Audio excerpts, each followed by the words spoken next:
पूरा local. Hello.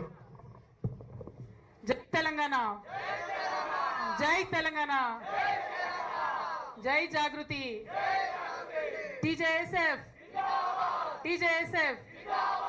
Thank you. చాలామంది ఇంకా జాయిన్ అయ్యే వాళ్ళు ఉన్నారు. కాకపోతే మీడియా మిత్రులకు సంబంధించి కొంత మెసేజ్ ఇచ్చిన తర్వాత మళ్ళీ ఇక్కడే ఉండి అందరం జాయిన్ అవుదాము.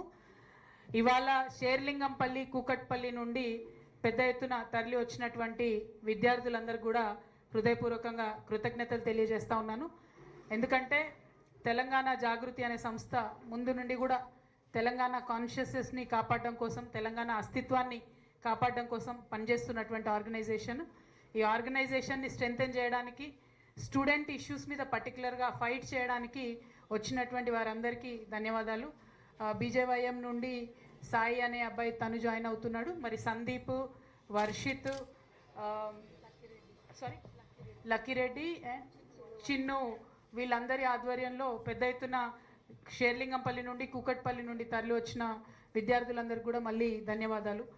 ఇవాళ టీజేఎస్ఎఫ్లో జాయిన్ అయినటువంటి మనందరం కూడా పనిచేయాలని చెప్పి నేను మీ అందరినీ కూడా కోరుతా ఉన్నాను.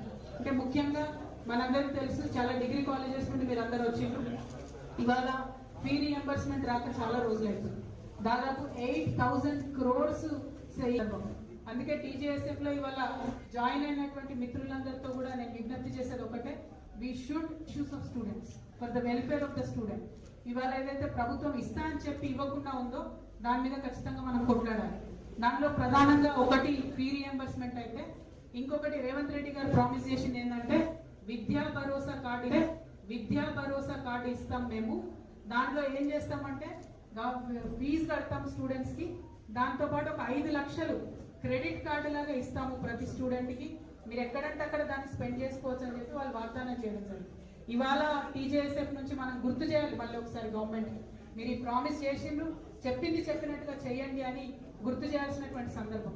టీజేఎస్ఎఫ్ అంటే ఒక మెరుపులాగా ఉండాలి, టీజేఎస్ఎఫ్ అంటే ఒక ఉరుములాగా ఉండాలి. డెఫినెట్ గా టీజేఎస్ఎఫ్ ఏదైనా కార్యక్రమం తీసుకుందంటే గవర్నమెంట్ 2 సార్లు ఆలోచించే విధంగా పని చేయాలని చెప్పి మీ అందరినీ కూడా నేను రిక్వెస్ట్ చేస్తా ఉన్నాను.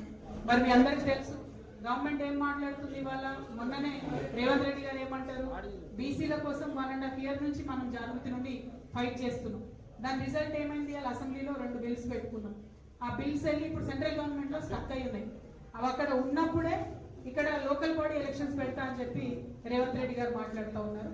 తెలంగాణ జాగృతి నుంచి డిమాండ్ చేస్తా ఉన్నాం ప్రభుత్వాన్ని మేము, బీసీలు, తెలంగాణ బీసీ బిడ్డలు కొట్లాడి తెచ్చుకున్నటువంటి ఈ బిల్లులు పాస్ అయినాయి కానీ ఇంప్లిమెంట్ అవుతలేవు.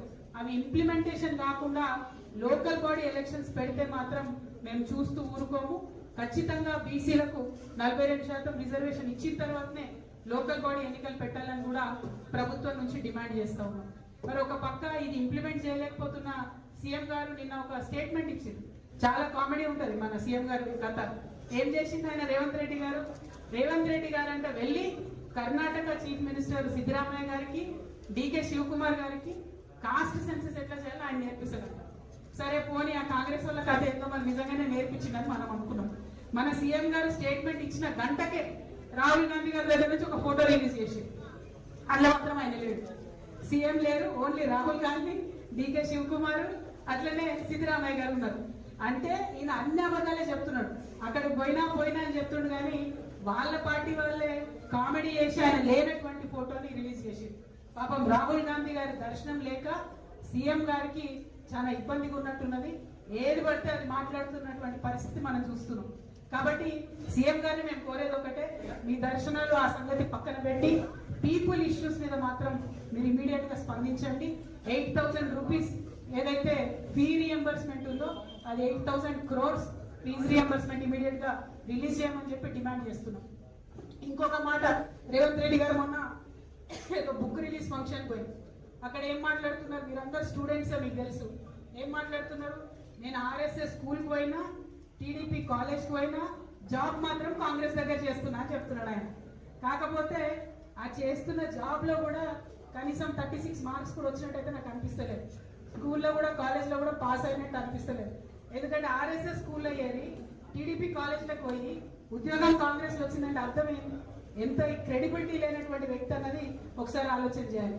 ఇక అవన్నీ ఒకసారి పోన్లే అని పక్కన పెడితే తెలంగాణ నుంచి కనీసం ఇప్పటికీ హాఫ్ సెంచరీ కొట్టిండ మన సీఎం సార్. దేనిలో హాఫ్ సెంచరీ కొట్టిందంటే ఢిల్లీకి ఫ్లైట్ లో పోవడం.